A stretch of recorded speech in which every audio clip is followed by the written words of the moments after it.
Good morning students. आज हम बात करेंगे लेसन 3 में। आगे बढ़ते हैं। हमने इस लेसन 3 में रासायनिक संयोजन के नियम पढ़े थे, जिसमें एक द्रव्यमान संरक्षण का नियम था, एक स्थिर अनुपात का नियम था जो लेवाशियर और प्रूस्ट द्वारा दिया गया था। आगे हमने इसमें डाल्टन का सिद्धांत भी पढ़ा था कि डाल्टन ने बताया था कि जो परमाणु होते हैं बहुत ही छोटे कण होते हैं, जो जिन्हें अविभाज्य कण कहा जाता है, मतलब कि जो विभाजित नहीं हो सकते। आज हम थोड़ी सी परमाणु की आगे व्याख्या करते हैं, बातें करते हैं। परमाणु जो होता है ये बहुत ही सूक्ष्म कण होता है, छोटा कण होता है, यानी कि अविभाजित कण होता है, सूक्ष्म कण होता है। और ये सभी द्रव्यों की रचनात्मक इकाई होती है। सभी द्रव्यों की रचनात्मक इकाई होती है। रचनात्मक इकाई का मतलब कि जो द्रव्य होते हैं वो सभी किससे मिलकर बने होते हैं? परमाणु से मिलकर बने होते हैं। परमाणु जो होते हैं बहुत ही सूक्ष्म कण होते हैं, और इनकी परमाणु जो त्रिज्या होती है, ये परमाणु त्रिज्या की अगर हम बात करें तो ये परमाणु त्रिज्या जो होती है ये नैनोमीटर में मापी जाती है। जैसे कि 10⁻⁹ मीटर अगर उसकी त्रिज्या है तो वो होगी 1 एनएम के बराबर। 1 एनएम के बराबर 10⁻⁹ मीटर होता है। इसी प्रकार 1 मीटर की बात करेंगे तो उसमें 10⁹ नैनोमीटर होता है। ये थोड़ा सा आप याद रखेंगे ताकि आप परमाणु त्रिज्या को आसानी से याद कर सकें। परमाणु जो होता है इसका जो आकार होता है ये इतना सूक्ष्म होता है कि हम इसको क्या मान सकते हैं? नगण्य भी मान सकते हैं। आगे हम अब बात करते हैं कि जो विभिन्न प्रकार के तत्व हैं, विभिन्न जो तत्व हैं, इन विभिन्न तत्वों के जो परमाणु हैं, इनके आधुनिक प्रतीक।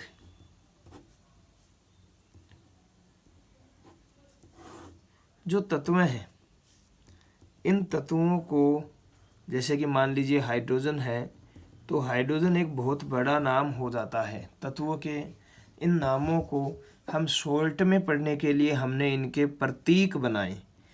प्रतीक से क्या है, हम उस एक विशेष तत्व को पहचान सकते हैं। जैसे हाइड्रोजन को मैं आपको बताऊं, हम H प्रतीक के द्वारा दर्शाते हैं, यानी H को हम हाइड्रोजन कह सकते हैं, शॉर्ट में लिख सकते हैं हाइड्रोजन को। तो इस प्रकार से विभिन्न तत्वों के क्या बनाए गए, जैसे ऑक्सीजन है, ऑक्सीजन को हमने O2 से दर्शाया, नाइट्रोजन को N से दर्शाया, कैल्शियम को Ca से दर्शाया। तो ये जो तत्व हैं इनको हमने शॉर्ट रूप में लिखा, जिसे हमने उनके क्या कहा, प्रतीक कहा। तो इन प्रतीकों की शुरुआत किस प्रकार से हुई उसका थोड़ा सा अध्ययन करते हैं। जो प्रतीक होते हैं इनके बारे में सबसे पहले डाल्टन ने बताया था। डाल्टन ऐसे प्रथम वैज्ञानिक थे जिन्होंने तत्वों का प्रयोग अत्यंत विशिष्ट अर्थ में किया। जब उन्होंने किसी तत्व के प्रतीक का प्रयोग किया तो यह प्रतीक उस तत्व की एक निश्चित मात्रा को इंगित करता था। डाल्टन ने जो प्रतीक दिया, इस प्रतीक में जो परमाणु होता है वो परमाणु अपनी विशिष्ट मात्रा या निश्चित मात्रा जो है उसको इंगित करता था।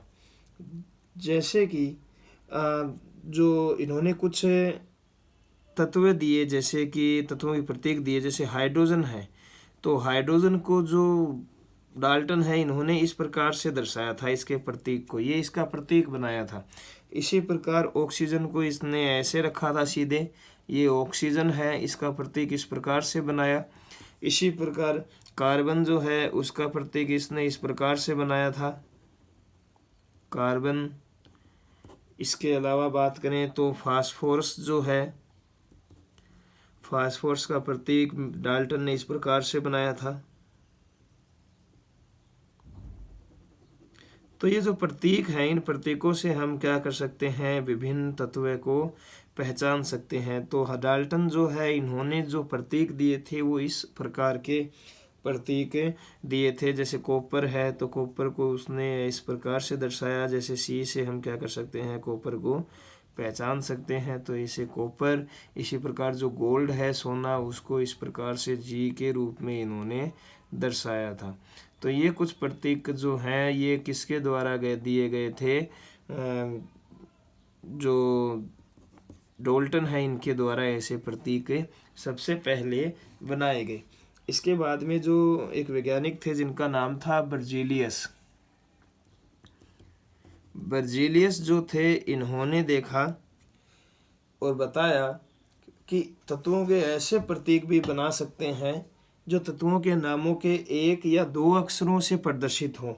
जिस प्रकार श्रवण है, तो श्रवण को इन्होंने जी से प्रतीक से प्रदर्शित किया, क्योंकि जी जो है ये गोल्ड से निर्मित, जी जो है ये गोल्ड का है, प्रथम अक्षर है, जिसे हम श्रवण भी के नाम से श्रवण का प्रतीक के रूप में दर्शा सकते हैं। तो यानी कि इन्होंने, बर्जीलियस ने ये कहा कि जो तत्व होते हैं, इनके नाम जो होते हैं, इनके प्रथम अक्षर या द्वितीय अक्षर, एक या दो अक्षरों को हम जोड़ के क्या कर सकते हैं, प्रतीक का निर्माण कर सकते हैं। ये बात किसने कही थी, बर्जीलियस ने। इसके बाद में अगर बात करें तो हमारी जो इंटरनेशनल स्तर पर, अंतर्राष्ट्रीय स्तर पर एक मानक संस्था बनाई गई है जो प्रतीकों के नाम, प्रतीकों के मात्रकों की स्वीकृति प्रदान करती है, प्रतीक जो पदार्थ होते हैं, तत्व होते हैं, उनके नाम देती है। उन्होंने, उस संस्था का नाम है IUPAC। IUPAC जो होता है, इसका पूरा नाम होता है international union of pure and applied chemistry. इस IUPAC ने, जो कि एक अंतर्राष्ट्रीय वैज्ञानिक संस्था है, इस IUPAC ने प्रतीकों के नामकरण के कुछ नियम बताए, जिस प्रकार से इन्होंने, IUPAC ने अधिकतर तत्वों के जो नाम हैं, अधिकतर तत्वों के नाम प्रतीक के, अधिकतर तत्वों के जो प्रतीक के नाम है, प्रतीक बता रहा हूँ मैं, अधिकतर तत्वों के जो प्रतीक है, ये पहले अक्षर को बड़े अक्षर के रूप में तथा दूसरे अक्षर को छोटे अक्षर के रूप में लिखा इन्होंने। जैसे कि मान लीजिए हाइड्रोजन है, तो हाइड्रोजन को इन्होंने H से दर्शाया, क्योंकि हाइड्रोजन जो है ये इंग्लिश में इस प्रकार से H से स्टार्ट होता है। इसी प्रकार एल्यूमिनियम है, तो एल्यूमिनियम जो है ये AL से स्टार्ट होता है, तो इसको AL भी कैसे, A जो है पहला अक्षर ये बड़े के रूप में, दूसरा जो अक्षर है वो छोटे के रूप में। ऐसा नहीं कि AL ऐसे लिख दे हम। तो ये जो नियम बनाए इन्होंने, नियम बताए, A जो है ये प्रथम अक्षर जो है बड़ा लिखा जाएगा, दूसरा जो अक्षर है ये छोटा लिखा जाएगा। इसी प्रकार कोबाल्ट है, कोबाल्ट में C तो बड़ा लिखा जाएगा और O क्या लिखा जाएगा, छोटा लिखा जाएगा। इसी प्रकार कुछ तत्व जो हैं उनके जो प्रतीक हैं वो अंग्रेजी नामों के प्रथम अक्षर तथा बाद में आने वाले किसी भी अक्षर तथा बाद में आने वाले किसी भी अक्षर को संयुक्त करके बनाए गए।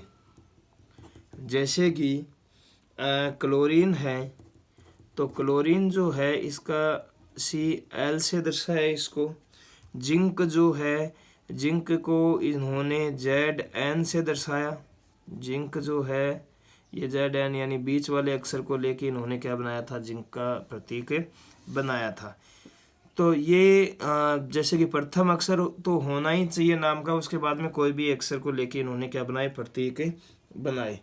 इसी प्रकार कुछ तत्व ऐसे थे जिनके जो लैटिन नाम थे, इन लैटिन नामों के प्रथम अक्षर और दूसरे अक्षर के आधार पर इन्होंने क्या बनाए, लैटिन नाम हो, चाहे वो जर्मन नाम हो, चाहे वो ग्रीक नाम हो, उसके प्रथम और दूसरे अक्षर को लेकर इन्होंने क्या बनाए, तत्वों के प्रतीकों के प्रतीक बनाए।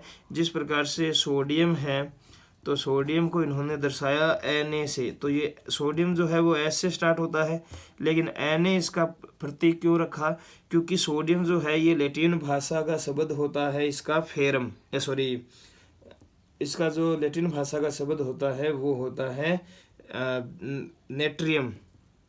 नेट्रियम जो होता है ये Na से स्टार्ट होता है, इसलिए इसका जो प्रतीक बनाया वो Na बनाया। इसी प्रकार जो पोटेशियम है ये P से स्टार्ट होता है, पर इसका नाम रखा, प्रतीक जो रखा वो K रखा। K इसलिए रखा क्योंकि इसका जो लैटिन भाषा का शब्द है वो केलियम बनता है। केलियम से क्या है, K से स्टार्ट होता है, इसलिए इसको केलियम रखा। इसी प्रकार जो लोहा है, लोहे को हमने Fe प्रतीक दिया, क्योंकि Fe जो है ये फेरम से बना हुआ है।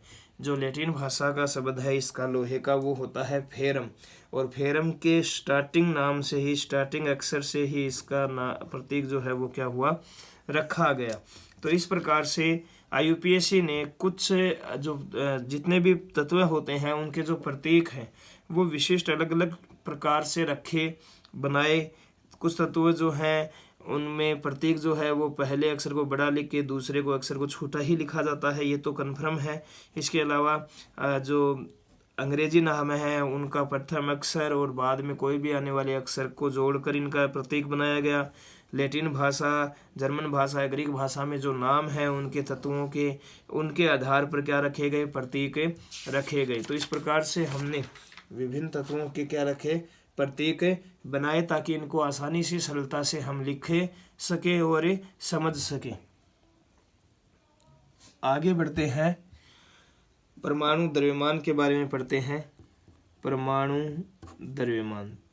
द्रव्यमान जो निकालना होता है, परमाणु का जो द्रव्यमान है वो निकालना बहुत ही कठिन था पहले के समय में।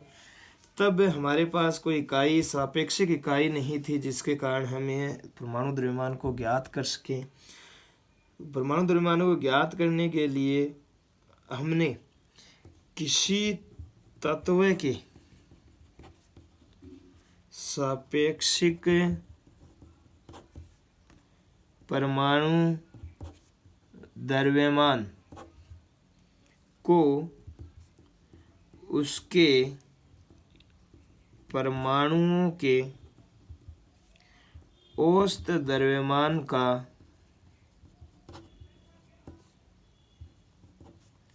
कार्बन 12 परमाणु के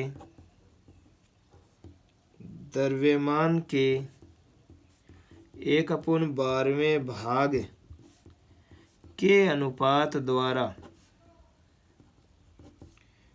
परिभाषित किया। इसका मतलब ये है, इसको एक उदाहरण द्वारा समझते हैं। देखिएगा, जैसे कि मान लीजिए एक तरबूज बेचने वाला है और इस तरबूज बेचने वाले के पास में कोई मानक इकाई यानी कि बाट, 1 किलो 2 किलो के जो बाट होते हैं वो नहीं है। इसके पास और भी फल हैं जिन्हें ये बेचता है, इसके अलावा अदर भी फ्रूट हैं इसके पास में। तो ये फ्रूट को बेचेगा कैसे, इन फलों को किस प्रकार से बेचेगा, कैसे तोलेगा इनको, इसके लिए इस व्यक्ति ने थोड़ा सा दिमाग लगाया और एक तरबूज जो है इसके 12 भाग कर दिए। कितने भाग कर दिए, 12 भाग। इसने जो 12 भाग किए,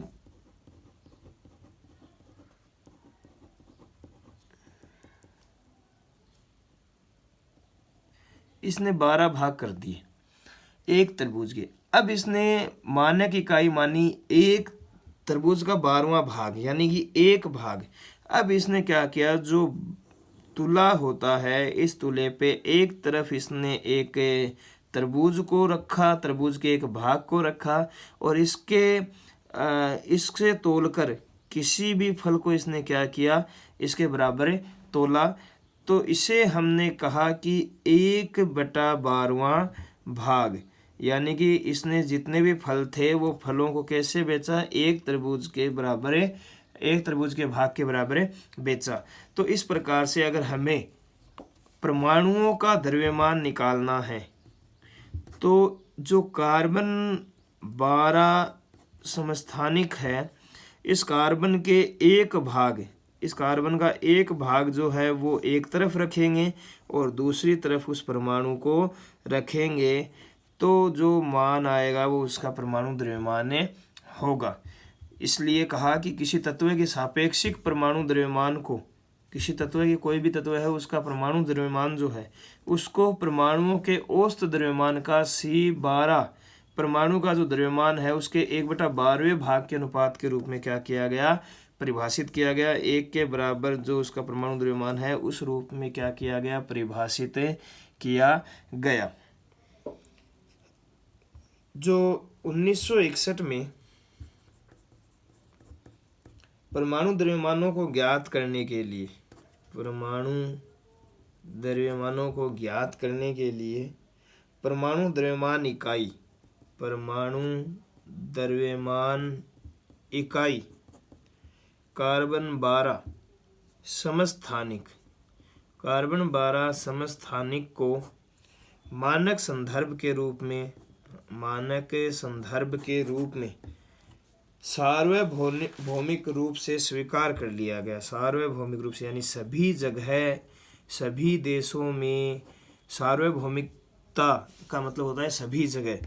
1961 में जो कार्बन 12 है यानी कि इसका 1/12वां जो भाग है उसके आधार पर परमाणु द्रव्यमान ज्ञात करना मान लिया गया। परमाणु द्रव्यमान की जो इकाई है वो कार्बन 12 को मान लिया गया। तो इसके आधार पर क्या किए गए, फिर परमाणु द्रव्यमान जो है उनको निकाला गया। कार्बन 12 समस्थानिक के एक परमाणु द्रव्यमान जो होता है 1/12वें भाग को मानक परमाणु द्रव्यमान इकाई के रूप में लेते हैं। इसके आगे बढ़ते हैं। अब हम बात करते हैं परमाणु के अस्तित्व की।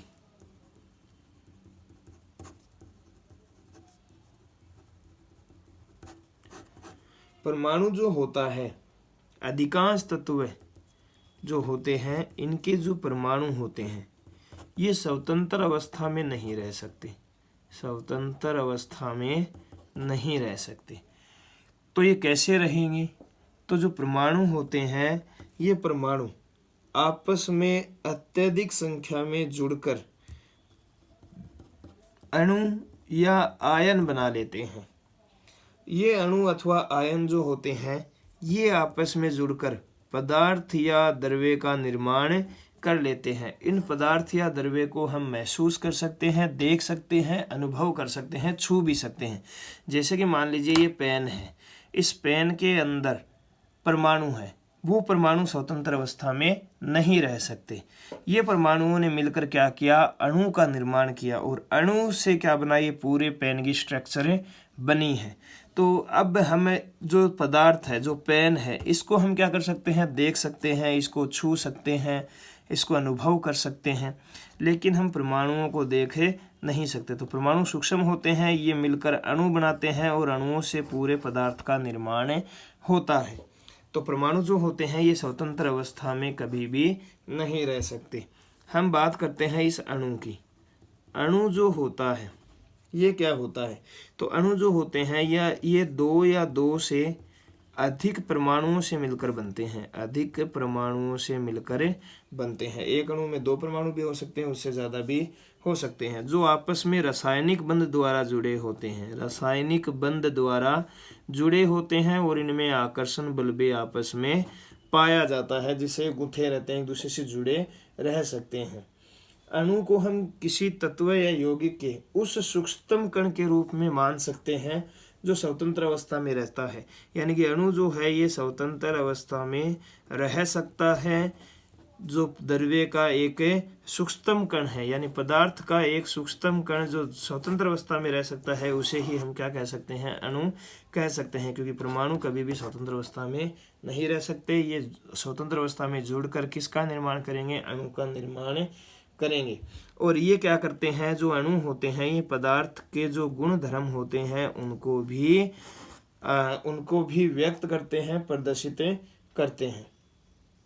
एक जो तत्व होता है उसके परमाणु या भिन्न भिन्न तत्वों के जो परमाणु होते हैं वो आपस में संयोग कर सकते हैं। जैसे कि मान लीजिए स्पेन में जितने भी परमाणु है वो आपस में जुड़ के अणु का निर्माण कर सकते हैं, या फिर स्पेन के अणु और इस कागज के जो स्पेन के परमाणु और कागज के जो परमाणु है वो भी आपस में जुड़ के अणुओं का निर्माण कर सकते हैं। तत्वों के अणुओं की बात करते हैं। पहले तत्वों के अणुओं की बात करेंगे, फिर हम यौगिक के अणुओं की बात करेंगे। यौगिक में भी अणु होते हैं और तत्वों में भी अणु होते हैं। तत्वों से मिलकर ही यौगिक बनता है, ये आपको पता है। ठीक है, तत्व में क्या होगा? तत्व जो होगा इसमें एक ही पदार्थ के एक ही प्रकार के अणु होंगे, एक ही प्रकार के अणु, यानी कि जो पेन है इसमें जो परमाणु है वही मिलकर क्या बनाएंगे? अणु बनाएंगे। किसी तत्व के अणु एक ही प्रकार के अगर परमाणुओं से बने होते हैं तो वो तत्वों के अणु होते हैं। जैसे कि आर्गन है, हीलियम है। आर्गन हीलियम के जो परमाणु होते हैं वो इन्हीं के अणु जो होते हैं वो इन्हीं के परमाणुओं से मिलकर बने होते हैं। कुछ अधातुओं में, अधिकांश अधातुओं में ऐसा नहीं होता। अधातुएं जैसे कि मान लीजिए हम ऑक्सीजन की बात करें तो इसमें अगर दो परमाणु आपस में जुड़े हों, दो ऑक्सीजन परमाणु अगर जुड़े हों तो उससे O2 अणु बनता है, और इसलिए इसे हम क्या कहते हैं? द्विपरमाणु के कहते हैं, क्योंकि दो परमाणु है ये द्विपरमाणु कहलाएंगे। इसी प्रकार अगर 3 ऑक्सीजन परमाणु आपस में जुड़ जाएं तो वो O3 ओजोन का निर्माण करते हैं, और ओजोन में 3 होते हैं परमाणु, इसलिए इसे त्रिपरमाणु के कहते हैं। यानी कि किसी अणु की संरचना में जितने परमाणुओं की संख्या होगी उसे हम अणु की परमाणुकता कहेंगे। एक अणु में जितने परमाणु होंगे वो उसकी अणु की परमाणुकता कहलाएगी। चाहे वो एक है तो एक परमाणु कहलाएगा, अगर 2 परमाणु आपस में जुड़े हुए हैं तो द्विपरमाणु होगा, 3 अगर जुड़े हुए हैं तो उसे त्रिपरमाणु के कहेंगे। आगे देखिएगा यौगिक के अणु। तो यौगिक के अणु में क्या होगा? भिन्न भिन्न तत्व है, यानी कि उसमें भिन्न भिन्न तत्वों के जो परमाणु हैं वो आपस में क्या होंगे? जुड़कर अणु का निर्माण करेंगे। क्योंकि जैसे कि देखिएगा H2O एक यौगिक है, NH3 एक यौगिक है, तो क्या होगा? इसमें हाइड्रोजन और ऑक्सीजन दोनों के परमाणु आपस में जुड़कर अणु का निर्माण करेंगे। इसमें नाइट्रोजन और हाइड्रोजन दोनों के परमाणु आपस में जुड़ के क्या करेंगे? अणु का निर्माण करेंगे। तो इसमें तो क्या होगा? यौगिक के अणु जो होंगे वो 2 अलग अलग तत्वों के परमाणुओं से मिलकर बने होंगे, जबकि तत्व के जो अणु होंगे वो एक ही प्रकार के परमाणुओं से मिलकर मतलब कि अणु का निर्माण करेंगे।